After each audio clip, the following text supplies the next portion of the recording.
दोस्तों, आज मैं आपको अमीर वर्सेस गरीब का कन्या पूजन कहानी सुना रही हूँ। अरे भैया, आधा किलो समक के चावल, आधा किलो कुट्टू का आटा और थोड़ा सेंधा नमक तो देना।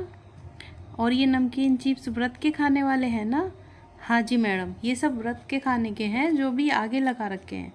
अच्छा, तो फिर दो दो पैकेट ये भी पैक कर दो। अरे सौम्या, तूने तो कुछ भी नहीं लिया। अरे व्रत तो तूने भी रखे हैं ना नवरात्रि के? हाँ जी दीदी, रखे हैं, पर हम इतनी सारी चीज़ें नहीं खाते हैं व्रत में। मैं तो बस आलू को उबाल कर ही खा लेती हूँ। अच्छा ठीक है भाई साहब, ये सारा सामान पैक कर दो और ये लो आपके पैसे। अरे सौम्या, थोड़ा सामान तू भी उठवा देगी ना? हाँ हाँ ज़रूर दीदी, लाओ मुझे दे दो ये 2 थैले। अरे बस त्योहार आए कोई तो मैं काफ़ी खर्चा कर ही देती हूँ। मैंने तो इनसे 10,000 रुपये ले लिए थे कि नवरात्रि में काम आएंगे। अरे हाँ, कन्या पूजन में कन्याओं को देने के लिए सामान भी तो चाहिए होगा। अरे सौम्या, वो देख तो सामने एक बर्तन वाले की दुकान है, चल जरा वहाँ पे तो चल। मैं सोच रही थी कि इस बार कन्याओं को स्टील की प्लेट बांटूँ। फिर वो दोनों बर्तन वालों की दुकान पर जाती हैं। अरे भैया, ज़रा कन्याओं को देने के लिए स्टील की प्लेट का एक सेट तो दे दो। सौम्या, तू भी तो बांटेगी कुछ कन्याओं को देने के लिए, तो तू भी कुछ ले ले यहीं से। सौम्या, वो नहीं नहीं दीदी, आप ही ले लो, मैं बाद में ले लूँगी। अच्छा, तो अब चल घर पर चलते हैं। मैंने तो नवरात्रि की पूरी शॉपिंग कर ली है। ले जरा एक बैग तू भी पकड़ ले। कोई रिक्शा वाला भी नहीं दिख रहा, मैं तो बहुत ही थक गई हूँ। देख तो सौम्या, कोई रिक्शा वाला दिखे तो ज़रा रोक लेना। कोमल और सौम्या दोनों देवरानी जेठानी थी। सौम्या कोमल की देवरानी थी। कोमल के पति की खिलौनों की एक बड़ी दुकान थी। उनके पास ठीक ठाक पैसा था, वो बहुत अमीर थे। दूसरी तरफ सौम्या का पति रोहित ई रिक्शा चलाता था और सौम्या घरों में झाड़ू पोछा और बर्तन मांजने का काम करती थी। सौम्या और रोहित दोनों मिलकर काम करते, तब उनका घर खर्च चलता था। और गरीबों का तो हर कोई फ़ायदा उठा लेता है। कोमल भी सौम्या का यही फ़ायदा उठाती थी। सौम्या सुबह को औरों के घरों का काम करके आती थी, तो उसके बाद कोमल उसे अपने घर पर भी काम कराती थी।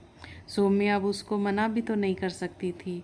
उनके घर भी आसपास ही थे, इसलिए कोमल उसे रोज़ ही बुला लेती थी।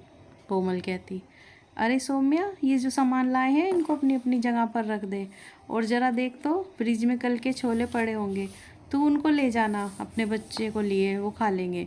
बस तू कुछ रोटियां बना लेना घर जाके। अच्छा, सुन तो ज़रा, सोफ़े के कवर और बेड की चादरें भी बदलते जाना और पर्दे भी बदल देना। बाकी का काम मैं देख लूँगी। क्या करूँ, मैं तो तुझको अपने घर पर ही काम पर रख लेती, पर रख नहीं सकती ना, लोग क्या कहेंगे। औरों से अच्छी तनख्वाह देती मैं तो तुझे, इसलिए बस ये छोटे मोटे काम ही करा लेती हूँ तुझसे। और हाँ, ज़रा फ्रिज से फ्रूट्स निकाल कर बाहर रख दे और उनको काट भी देना अब धो के।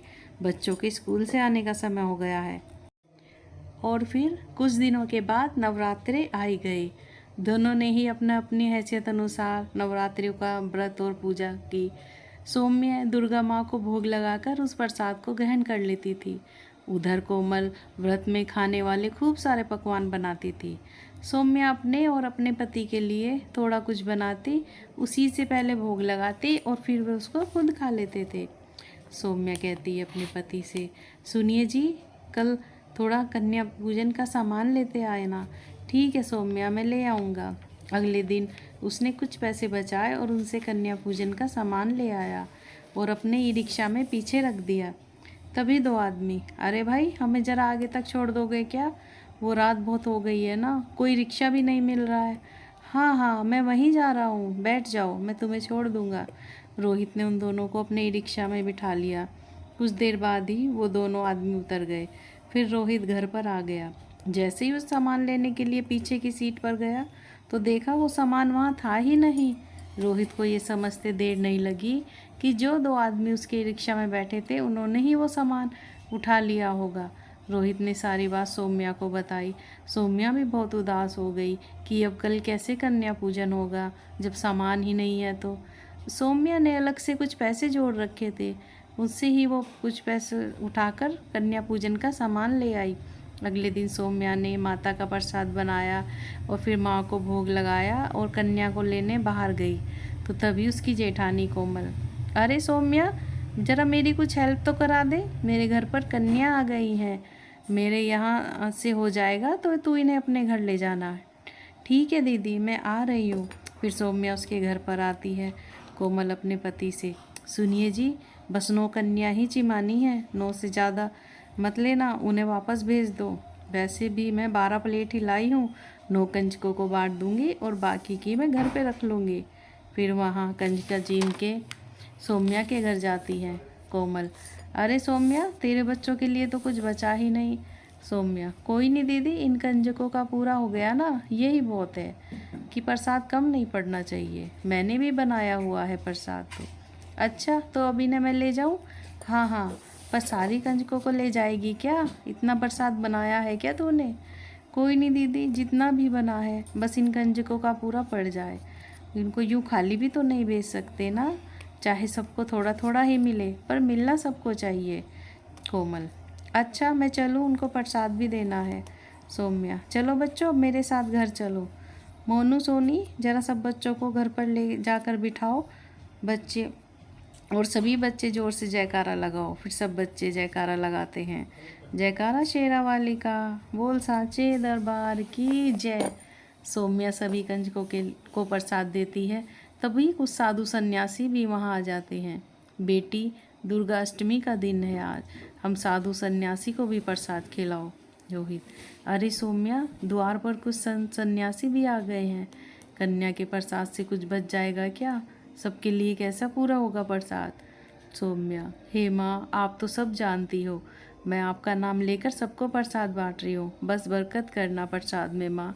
जय दुर्गा माँ। सौम्या की ये पुकार माँ दुर्गा तक पहुँच गई और माँ सौम्या के प्रसाद में बरकत करने लगी।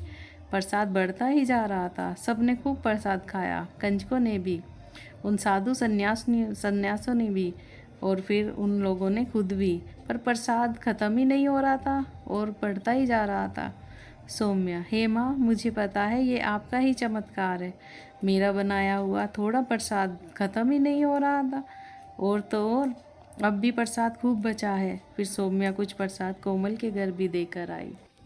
दोस्तों, अगर आपको ये कहानी पसंद आई हो तो like, share, comments and subscribe ज़रूर करें। Thanks for watching.